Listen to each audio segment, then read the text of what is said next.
Broadcasting from a secret location. How dare you? Deep inside John Kerry's private jet. It's the only choice for somebody like me.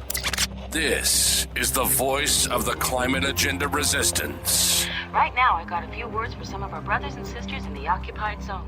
This is Radio Free Energy. And for all of you out there on or behind the lines, this is your song.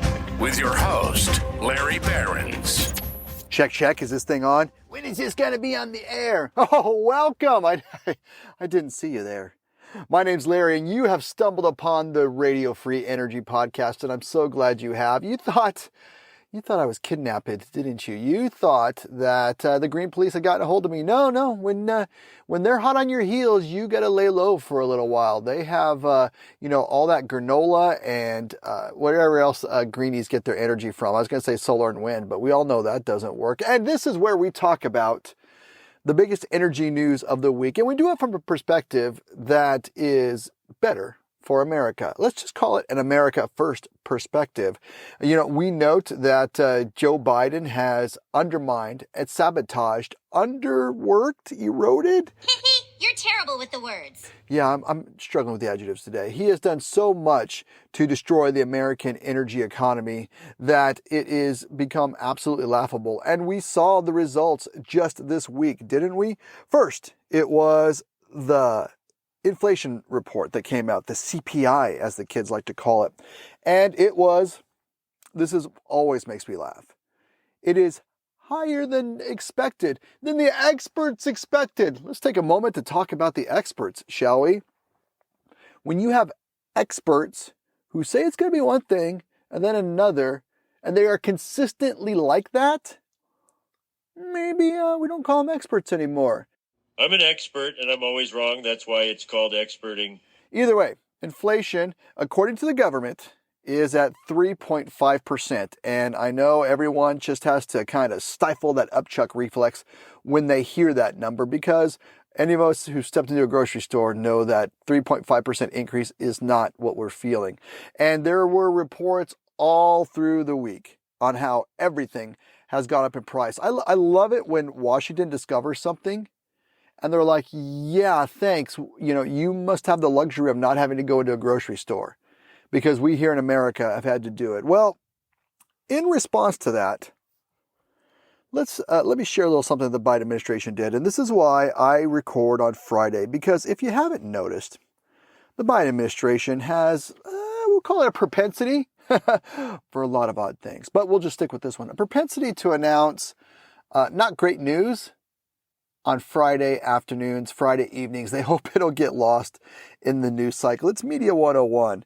And believe it or not, I'm surprised that Joe Biden even passed that part. So anyway, this is what his Interior Department announced on Friday. The Interior Department, they finalized a rule making it, wait for it, more expensive for oil and gas producers to drill on federally owned lands. And this is AI Joe Biden. And if there's one thing I know, it's that raising costs brings down prices. And don't look it up, just trust me. Oh my gosh. So they see 3 months of inflation growing, right? They see that since he came into office, everything is at least 20% more expensive. Their response to that is what? Oh, that's right. Their response to that is to raise prices more. Several of the provisions of the rule, like raising rent on government charges for oil companies using its land. And I love that. They say government using its land. Let me let you in on something, boys and girls. Here you go, reporters, if you're listening. It's not the government's land. It's our land. It belongs to the public. And increasing the government's share of the profits from that oil. That's actually true, because the government gets those share profits and we see jack squat. So they're going to increase the rent and make sure that they get a bigger cut in the pie. And here is the kicker. And I'm going to say 3 little words to you that you will not hear from Joe Biden for the next 6 months. These rules were set out in a law by the Democrats. Here's the 3 words. Inflation Reduction Act. That's right, the Inflation Reduction. Who remembers that jewel of stupidity? Oh man, I think I'm gonna puke. Let me give you a little history lesson, boys and girls. Gather around. In August 2022, Joe Biden saw that inflation was a terrible, terrible problem. But on the other side, he didn't really care. What he cared about was making sure his green friends, Michael Bloomberg, Tom Steyer, and anybody else in the radical environmental movement was going to get paid. If I vote how they tell me, then they'll send me those sweet green dollars, baby. Cha-ching. And he knew he couldn't do it right before his election. No, that would be silly. And so what did Joe Biden do? He said, you know what we can do? We can make ourselves a big slush fund, and we can go ahead and call it, what should we call it? Well, everyone out there, Joe, is talking about this thing called inflation. Biden's like, I don't know what that is, but if they're talking about it, let's name the bill after that. But sir, it doesn't have anything to do with inflation. I don't care. You think the architect of Solyndra cares? This dramatic reenactment brought to you by the letters Q and duh. And so they passed the Inflation Reduction Act, and they proudly have said, no one Republican voted for it. Well, that's because they knew what would happen. They knew that, fast forward to today, inflation would still be out of control because government spending is still out of control because Joe Biden's war on American energy is still out of control. And so here we sit in April 2024, still paying too much for everything. And the Biden administration response to that, raise prices on oil production on federally owned land. So not only did he do this, at the same time he found out that we're paying more for energy than we have since any other president came into office. Joe Biden has decided to do this at the very same time American oil production is down. That's right, boys and girls. The whole whisper campaign for Joe Biden when he said, oh, we're producing more oil than ever. No, it's down. We're down nearly 800,000 barrels every day. So now you know why the prices are going up. It's because of the cost to, create those products, grow those products, transport those products, maintain those products, deliver those products, get those products to your house. It all depends on fuel. And when the cost of fuel goes up, everything else goes up. It should be no surprise that the first time and the currently only time Joe Biden has gone underwater in his poll approval ratings was about August 2021, was when the price of gas started shooting up. And this was before Putin even started invading anybody. That's what Joe Biden would have you believe. And so in response, he passed his green slush fund called the Inflation Reduction Act. How's it doing on reducing that inflation? It sucks, man. It sucks real bad. And if I could be a stalker and whisper into your ear every time you see your local politician who's going to ask for a job extension this November, I would whisper in your ear, did they vote for the Inflation Reduction Act? And if they did, why isn't inflation reduced? The answer is simple. It was never about reducing inflation. It was about the biggest, largest slush fund in American history. $369 billion that is going to Joe Biden's friends. It's not easy bowing to the green mob, but how else am I going to keep being their puppet? That's a gazillion Solyndras, boys and girls. That's a real number. Don't look it up. That is what you are dealing with now. And it gets me to my next point, my next thought, my next idea.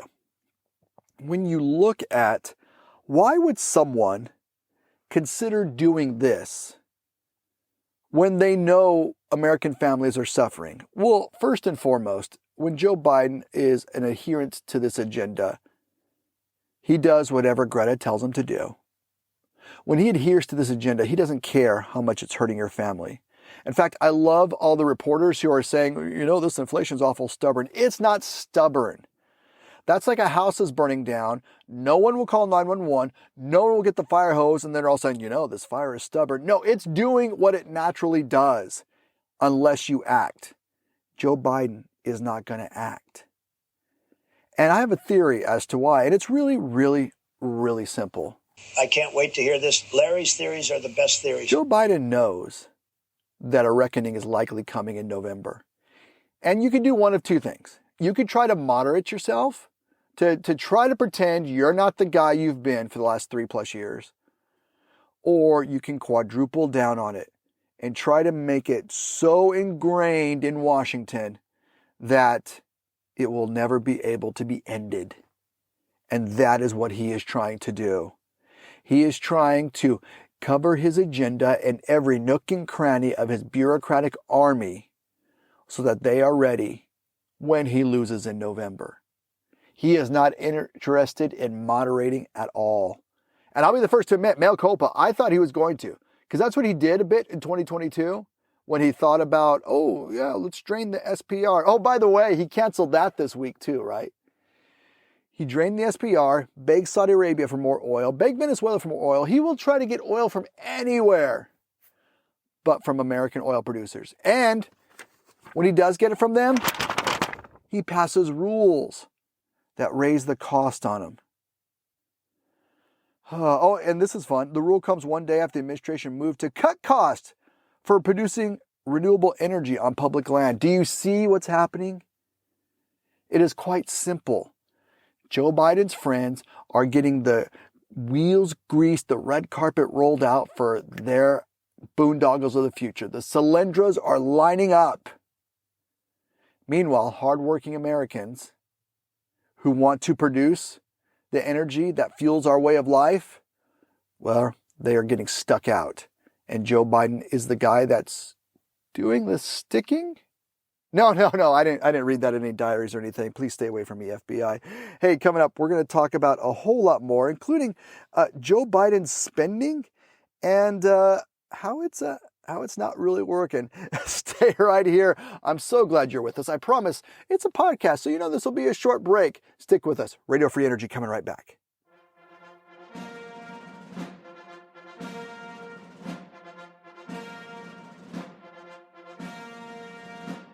Hi, this is AI Joe Biden, and when I'm not running the country into the ground, I've got the speakers on Air Force One blaring Radio Free Energy. It's worth a trip up the stairs every time. Do I get my ice cream now? Welcome back to Radio Free Energy. My what? Oh man, this is what happens when I give up the caffeine. My name is Larry Behrens. I am the host. Whew. Got through that one. So grateful you have taken the time to listen. And there was a story that we want to share with you of the Wall Street Journal this week. And I got to be honest, I don't love the story, but I definitely love the headline. Let's get to it. Biden is spending $1 trillion to fight climate change. Yay! And I love Biden is spending like it's not our money. Biden is spending $1 trillion to fight climate change. Voters don't care. You're darn right we don't. Well, except for the whole we don't have money anymore. President Biden has done more to address climate change than any of his predecessors. And so far, voters don't seem to care. You want to know why, Mr. Reporter? I'll tell you in a little bit. The Biden campaign and a collection of progressive groups are trying to change that. They believe the president's record on climate change can boost his popularity with young voters. Yeah, let's go get them. The strategy is risky because the climate has never been a priority with voters. I know, we'll spend the most money on something they don't care about, and then we'll spend money to tell them how we spend money on something they don't care about. Step 4, profit. I don't know how this works. Recent Wall Street Journal polls have found that Biden's support among young people is shrinking compared to 2020 amid concerns at the president's age and his support for Israel's war against Hamas. Let's get into the numbers, shall we? A Journal poll, which surveyed voters in 7 swing states, this was just in March, found that just 3% of 18 to 34-year-old voters named climate change as their top issue. Now, I don't want to go making fun of younger generations. I hated when I was younger and older folks did that to me, but let's just be honest. What is their top issue? Is it avocado toast from Grubhub? I don't know. 3% of the key demographic. This is where Joe Biden is hanging his legacy and political hat, is on, I'm going to spend this money for young people. I'm going to buy their votes through student loan forgiveness, and they will show up for me. Only 3%. And the idea that is going in the White House when these numbers don't move, when his polls are still lousy, is their thought is, well, by golly, we just didn't spend enough money. And I hate to keep coming back to it, but it really is the Solyndra model, isn't it? It really is well, we would have ushered in the green future if we had just spent more. Spend it harder, says Joe Biden. So that 3% of 18 to 34-year-olds is actually high. You want to get high? No. It is roughly in line with voters of all ages. So when they ask all Americans in these swing states, how important is climate change to you? 2% of them cited climate change as their top issue. The top issues, immigration and economy and inflation. Shocker! What a shock. How's Joe Biden doing on those? He will not talk about these issues at all because he knows he is failing. And here's the part of the story that I wanted to bring it around. So we've talked in this podcast a lot about the money, M-O-N-E-Y, the money that Joe Biden is spending. Your money, my money, everyone's money that he's spending on the green agenda. And you have to ask yourself, Larry, you're so cynical, saying that he's just giving it to his friends. Let's get to the bottom of this article, shall we? Private groups are bolstering the Biden campaign's message about climate change. What? Climate Power, a clean energy communications company, is spending $80 million this year to promote Biden's climate actions. Much of the group's activity is targeting swing states. Hey, congratulations to those of you that are out there in the swing states. You're going to get a lot of TV ads telling you how great Joe Biden is. Here's more. Former New York City Mayor Michael Bloomberg is spending $200 million to help cities and towns access their share of federal clean energy funding. And a group called Invest in Our Future has about $240 million in funding commitments from organizations, including Bill Gates, the Rockefellers, and the League of Conservation Voters is going to throw in another $120 million. By the time you add up all these hundreds of millions, you're getting to nearly $1 billion. 1 billion, gajillion, fifillion, of what these groups are going to spend to tell you that Joe Biden is super duper awesome. So you have to ask yourself, where did they get this $1 billion? Let me take you back to the headline of this page. Biden is spending $1 trillion to fight climate change. It is a money grift that you don't even need the yarn on the billboard to uncover the conspiracy. What you stumbled upon goes way deeper than you could ever fathom. Joe Biden spends your tax dollars. He spends them to his friends. His friends then did send some of that money back to his campaign coffers or to independent PACs that help you believe that he is just the super duper best is awesome. It is really that simple.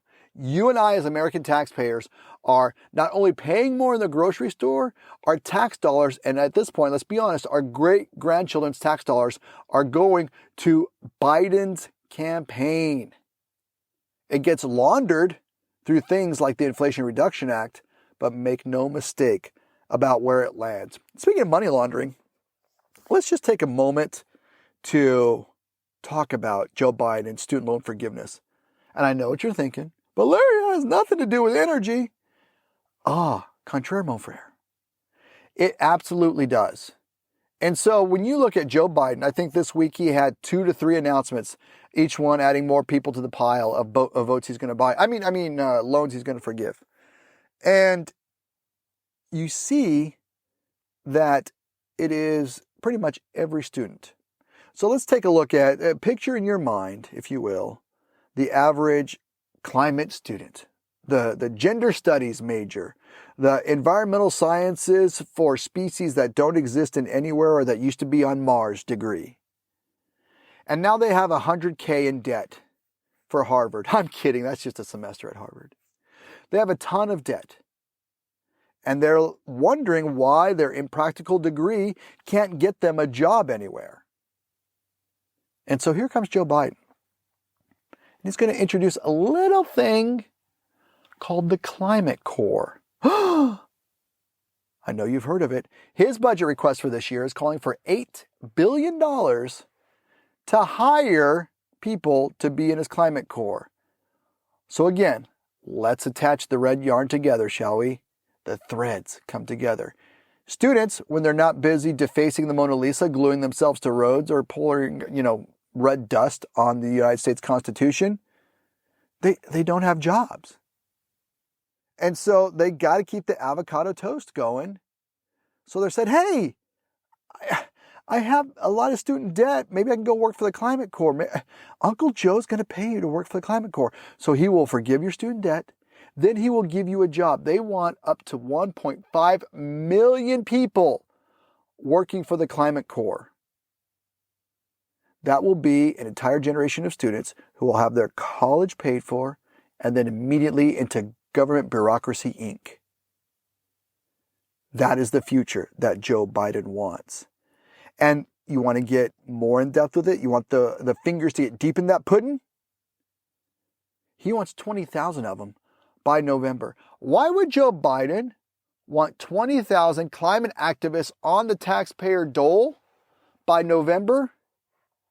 You know why. I know why.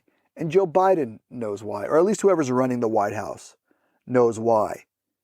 It's all because it's a grift. It's a political power grab grift. And the money is getting spread around to everyone but you and me. And that's why we don't want to buy these electric vehicles. It happened this week. A decreasing number of Americans report that they're either seriously considering or might consider buying an electric vehicle, even as President Biden continues to push for greater EV ownership. Now, keep in mind, how many EVs does Biden own? And I love the leftist response to that. Yeah, the president doesn't drive his own car. Really? That means like his Secret Service folks can't drive an EV? No, they can't. 55% of Americans said last year that they were considering an EV purchase. That figure has declined to 44%, according to a Gallup poll conducted in March and published this week. The data further showed that just 9% of respondents report that they are seriously considering an EV. Let me get that back to you. 9%. 9 times, Ferris. 9% of Americans say they are seriously considering an EV. Not 9% are going to buy one. We're seriously considering it. 9%.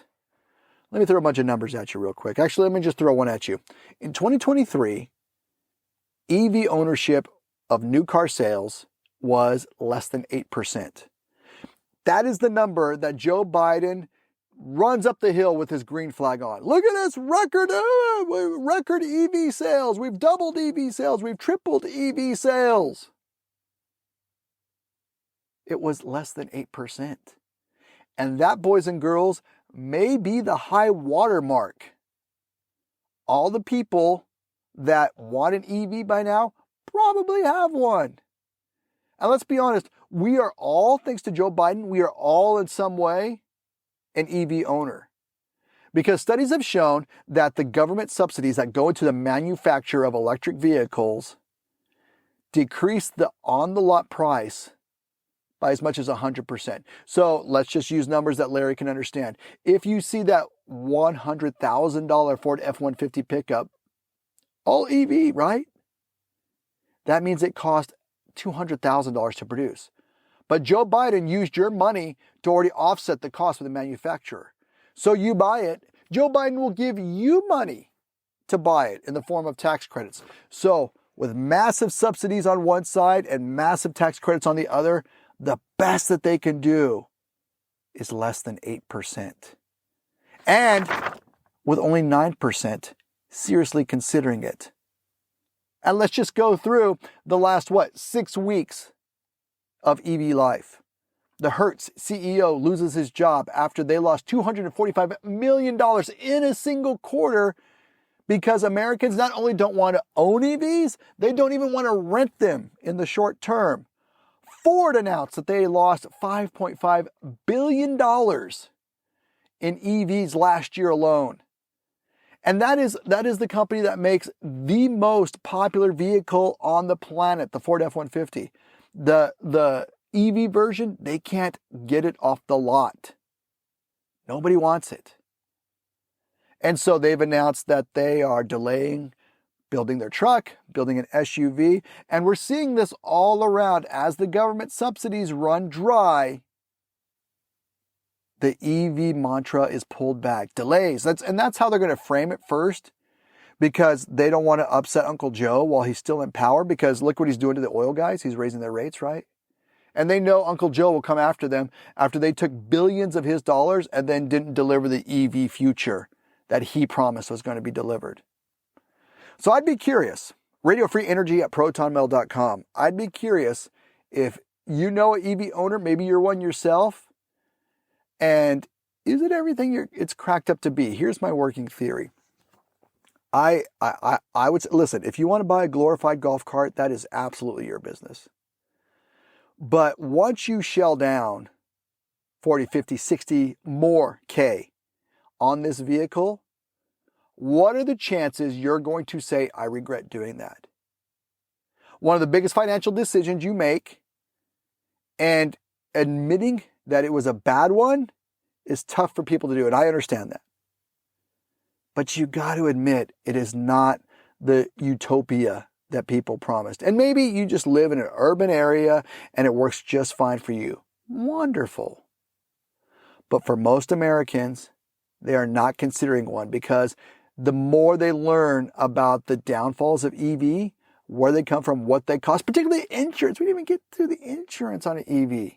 And you need an electrician to change your oil on an EV. I'm just kidding. But you do need specialized technicians, because there's a whole lot of voltage going through that car. As you learn of these, ancillary costs, you realize that not only that high sticker price on the lot, but the high cost of ownership for a vehicle you're going to have to pay an arm and a leg to replace the batteries in I don't know how many years. Americans are wising up, and it's trouble for people like Joe Biden, because the more that Americans learn about EVs, the less they want them. But don't worry, because they're going to buy all the news that's fit to purchase. That's right. We're coming up on a break here. I'm going to talk about that next, how your news is being bought by the green agenda.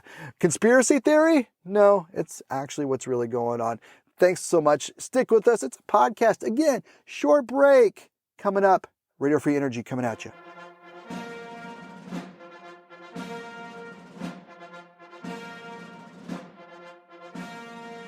Hello, my fellow Americans. This is AI Donald Trump, and I know you love Radio Free Energy as much as I do. It's a truly fantastic experience. So be sure to give us a good rating wherever you listen to podcasts. Let's not build a wall between us and the truth. Share Radio Free Energy today. Ask not what your country can do for you, but instead ask, how much of your student loan can it pay off in order to buy your vote? Thank you, Joe Biden. Welcome back to Radio Free Energy. My name is Larry Behrens. By the way, I'll say it as we get here towards the end. But obviously, anytime you want to reach out, feel free. Radio Free Energy at protonmail.com. I'm not going to say love to hear from you, but unless it's really nice, then I would love to hear from you. If you're a greenie working on that canola seed oil 286 Dell computer, then keep your opinions to yourself. I've had enough. Because you've got plenty of opinions that are already friendly to your way. Ladies and gentlemen, it's all the news that is fit to buy. It was reported this week by the good folks, actually, at the Daily Signal.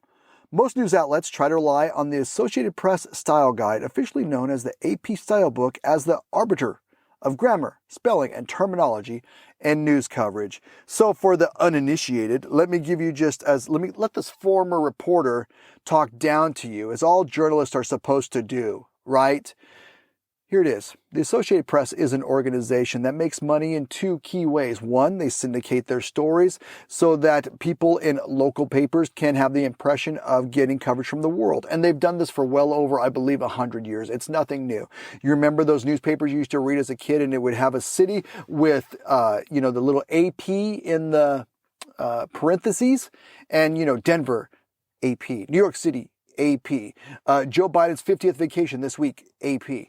And so that meant that was a syndicated story. One AP story could show up in literally thousands, and often does, thousands of outlets across the world. They have a whole lot of reach and a whole lot of power. And with that, they have been christened the gold standard of media because they have such influence and such reach that, they would never make anything up. And aside from that, another way they get some cash is they have a style book. So not only are they providing the content that shows up in your media, they are providing the Bible for how the reporters who aren't on their payroll are supposed to write about issues. Again, nothing new. They have done that for decades. So it's called the AP Style Book. But recently, probably unsurprising to this audience who knows what they're talking about, there's been some changes. They have changed their climate change section. Yeah, I tried to say it correctly. The climate change sections will now be more routinely, the words climate change will now more routinely be referred to as climate crisis. They say climate crisis is largely caused by human activities that emit carbon dioxide, methane, and other greenhouse gases into the atmosphere, according to the vast majority of peer-reviewed studies that we read or pay for. Science organizations and climate scientists. That is what the AP Style Guide now says. Greenhouse gases are the main driver of climate change. Not that big yellow thing in the sky. It's your gas stove. That's right. Blame yourself. AP insists that this is true with a capital T. Quote, when telling the climate story, the Style Guide urges journalists to, they must, are you ready for this? This may make you throw up, but only a little bit. They must avoid false balance. What is that? That is giving a platform to unfounded claims or unqualified sources in the guise of balancing a story to include all views. For example, coverage of a study describing the effects of climate change need not seek other side comment that humans have no influence on the climate. There you go. No more do you need to get both sides of the story. They have determined that any other side besides their side doesn't really matter. Well, how could that be? They're the gold standard. I'm gonna read you some more facts here. I'm sure they have nothing to do with what the AP is doing. AP has received large grants from left-wing foundations, particularly for its climate reporting. The William and Flora Hewlett Foundation, $2.5 million on the AP's climate education reporting. That's when they're not also sending money to Planned Parenthood. The Rockefeller Foundation awarded AP $750,000 back in 2021 because they want him to report more on renewable energy. The KR Foundation, a Danish nonprofit that literally seeks the rapid phase out of fossil fuels, they gave them $300,000 in 2022. And the AP was so scared of taking this donation that they tried to hide it until late last year. For over a year, they tried to hide that donation. And that's before we even get to the millions they took from Michael Bloomberg. They are getting paid directly to slant the news. It is that simple. It is not even the advertiser model where the biggest, full page ad advertiser gets to tell the reporters what to cover. These grants literally fund the entire salary of a reporter. And that reporter's goal is simple. Write what your grantee wants written, or you don't have a job. Now, keep in mind, you can still go complain to Uncle Joe and get a job in the Climate Corps. Ooh, that's a question. Will Joe's Climate Corps have a journalism wing? That's right. Welcome to the Green News, courtesy of the Climate Corps. It's just as effective as NPR, except we're younger and hipper. And we eat avocado toast. This is what is going on. And as you watch the media landscape across the country, watch these small town newspapers. If you live in rural America, make sure you know who owns your small town newspaper, because leftists are, no pun intended, left and right buying up small town media outlets under the guise of, we're saving journalism. No, they're doing two things. They're radicalizing the reporter class, and they are trying to indoctrinate you through their publications. And they're buying up papers with a strong name, like Associated Press. That was formerly the gold standard. They want you to think they are the new Walter Cronkite, when really It's just a grift where they're taking in money on the back pocket to regurgitate to you the facts that their funders want you to hear. So, changing gears real quick. And another, I'll file this under the Larry's giving you a warning. This is what's coming over the horizon. Because I'm going to say something that I thought I'd never say. John Kerry may have been the moderate one. Let's dive in, shall we? This was an op-ed that yours truly had in the Boston Herald this week. Not to, toot my own horn, but toot toot, baby. It is a special time for any family when a father hands over the keys to the luxury private jet to the next generation. Sadly for the rest of us, we are just at the beginning of Kerry, Act 2, Lights Out Boogaloo. Meet Dr. Vanessa Kerry. She's the daughter of former climate czar, former Secretary of State, and former presidential election loser John Kerry. Less than a year before her father stepped down from his controversial role in the Biden administration, Vanessa Kerry signed on to be, and I swear I'm not making this title up, she signed on to be, ready for this? Director General Special Envoy for Climate Change and Health. That is the actual title. I will say it again. Director General Special Envoy for the Climate Change and Health. And where is this position created at? I'll give you two guesses, but you're only going to need one. That's right, the World Health Organization. So for a moment, let's put aside two troublesome facts about this new climate arrangement. First, that is indeed the same World Health Organization who did such a bang-up job on guiding the world through the COVID pandemic. They are now pushing Dr. Vanessa Kerry front and center. Second, it should be acknowledged that the chorus of climate zealots who repeatedly have to tell us we have to act now because we only have a few years left. In fact, John Kerry himself said we only have 9 years left to act, and that was in 2021. So they repeatedly tell us, urgent now, we have to do it. Well, they're more than willing to hand over the keys to the next generation. It's almost like they feel there's plenty of time left considering how they're letting the kids take over the family grift. So, there are absolutely more worrisome concept to Vanessa Kerry's new mission. It's how she and the entire environmental movement will now more aggressively tie their climate agenda to our public health. So let's put it another way. Not only will hurricane season now serve as proof positive that your gas stove is a menace, but your seasonal allergies will now be the reason we have to ban oil. It really is. They call it intersectionality, and that is what they are going to do. If you think that sounds like hyperbole, let's go let Dr. Vanessa Kerry speak for herself. We can and must make different decisions. We must accept that there is no other way forward than to phase out our reliance on fossil fuels. Simply mitigation and reduction of greenhouse gas emissions is no longer a choice. That was Dr. Vanessa Kerry at the most recent United Nations Climate Conference in Dubai. And just in case the words "no longer a choice" are not alarmist enough for you, she has to say much more. She supports the claim that 8 million people die every year because of fossil fuels. A study was released just a few days ago that shows that more than 8 million people a year die from air pollution, more than in the entire COVID pandemic. One person dies every 4 seconds. So by the time I finish this sentence, another person will have died. Thankfully, Dr. Kerry offered this warning at a conference where 70,000 climate activists needed to use fossil fuels to travel across the globe to lecture you about those fuels. Their own fossil fuel gluttony is magically innocent. This is the warning.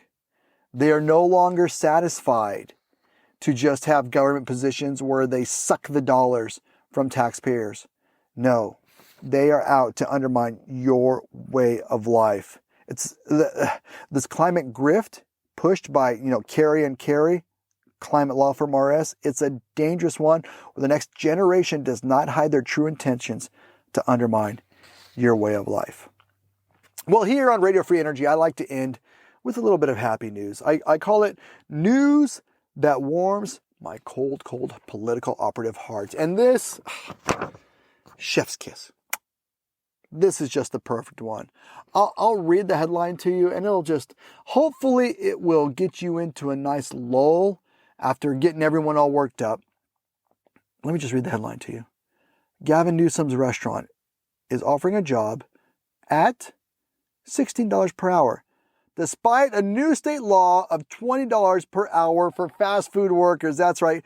Governor Gavin Newsom is facing a little backlash after a restaurant he partially owns posted a job listing for $16 an hour when our new state law is forcing fast food eateries to pay their employees $20 an hour. This is the name of his little cafe or whatever it is, a hair gel salon, I don't know.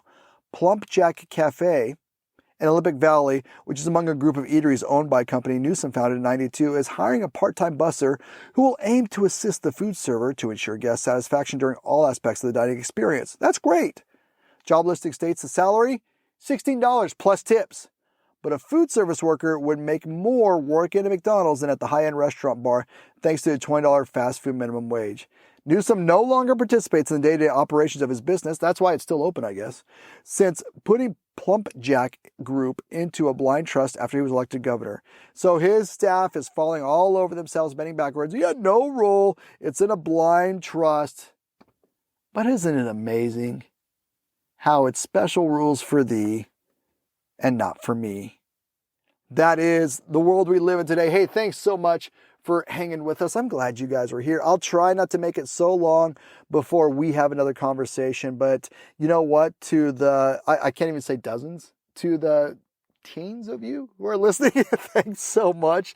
Feel free once again to drop us an email with anything you want to learn or hear about or say, radiofreeenergy@protonmail.com. Until then, there they are.